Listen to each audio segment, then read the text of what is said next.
Hey guys, Michael from Copper vs Glass, and I bought the new iPhone. Let me explain.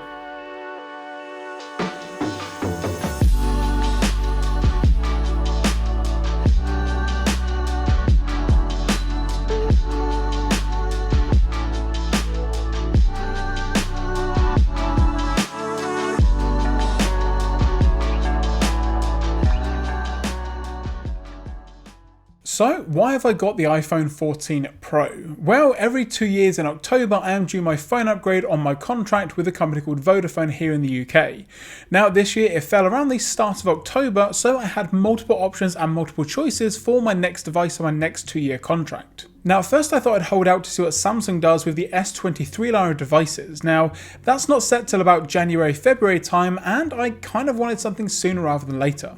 I also looked at the Flip and Fold line of devices from Samsung as well with the Fold and Flip 4, however they weren't necessarily for me. I wasn't actually a fan of the folding motion. Obviously every time you have to use the phone, getting it out of your pocket, you have to open it up, unfold it, use it, fold it, put it back in your pocket. It was just some unnecessary steps to do what I needed to do or want to do on my device. I also wasn't 100% sure on the durability long term, so I gave the Flip and Fold a miss. Also on the channel not too long ago, I uploaded my thoughts and reactions to the Pixel event that happened about 3 or 4 days ago with the Pixel 7 and the 7 Pro.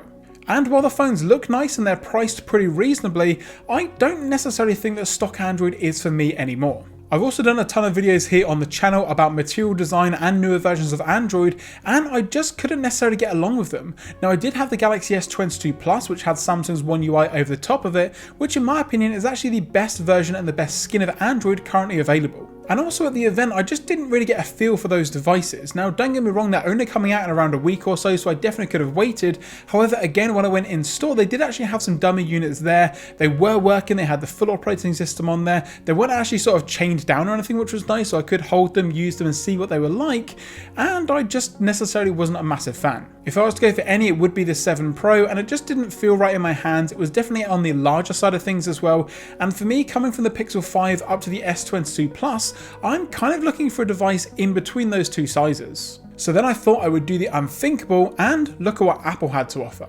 So on to the unboxing. Now I have gone for the Space Black 128GB iPhone 14 Pro. Now I didn't go for the Pro Max just because again the overall size was a little bit too big compared to what I was looking for. So of course we get the iPhone itself, some paperwork including some Apple stickers, lightning cable which I will have to get used to, and then of course the Apple peel to reveal the device itself. Now if you've been following the channel for any length of time, you know that I am a massive fan of Android.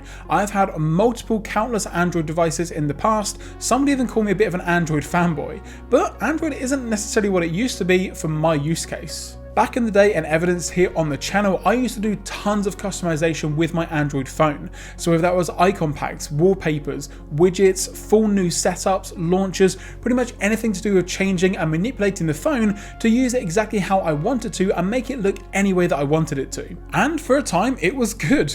Multiple icon packs, finding the best icon pack that I could, pairing it with the best wallpaper, connecting that then with the best widget, and just making the home screen of my dreams with Android was actually really fun back in the day, but I just think that my use case with what I use a device for has definitely changed over time. And I don't know if that's just because I'm growing up and getting older, but I just use my device for specific things these days. I don't really sort of tinker around with it all that much. Looking back on my S22 Plus, which again was Android based, if you look at my videos on that device, I kept it pretty much stock Android. I didn't have loads of different icon packs unless it was for a video. I didn't have tons of widgets on the screen. I just kept it very simple, maybe even too simple for some people. And then when I was looking at what device I wanted to go to next, I thought about exactly what I use my phone for, and I came to this one very important conclusion.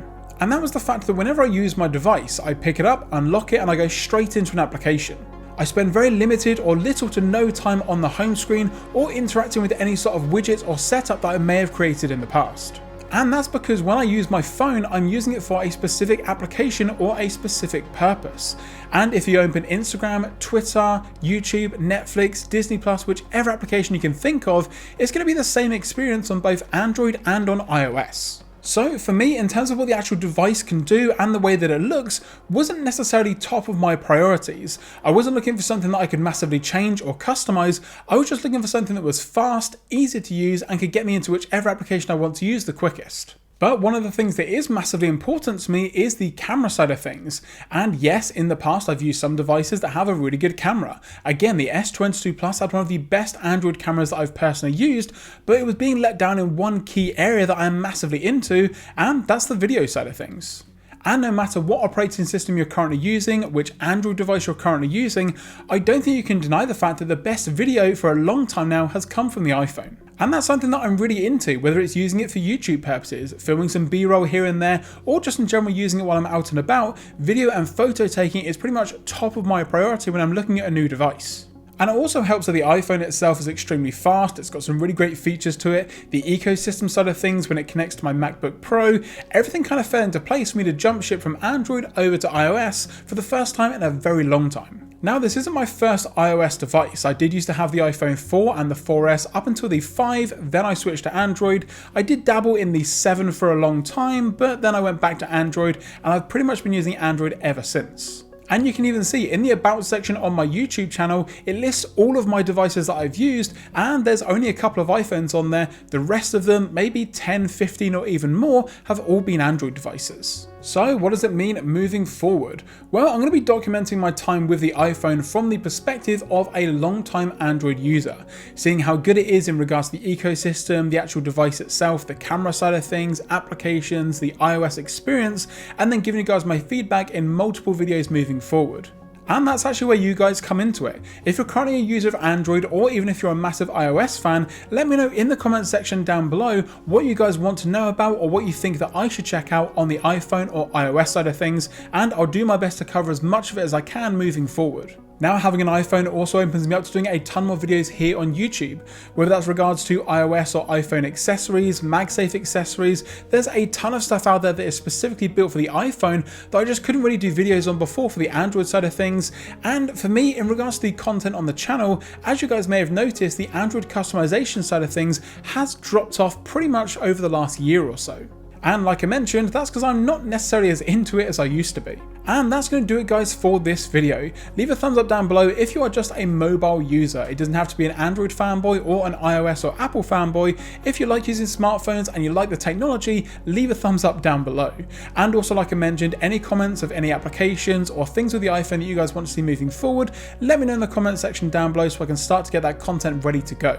If you're not already subscribed, now's a great time to do so. As well as the iPhone side of things, we've got a ton of stuff moving forward, so don't forget to hit that subscribe button, and once you've done so, don't forget to turn on those notifications so you're notified anytime I post a new video here on the channel. I'm Michael from Copper vs Glass. I'm going to get deep into the iOS ecosystem, and I'll catch you guys in the next video.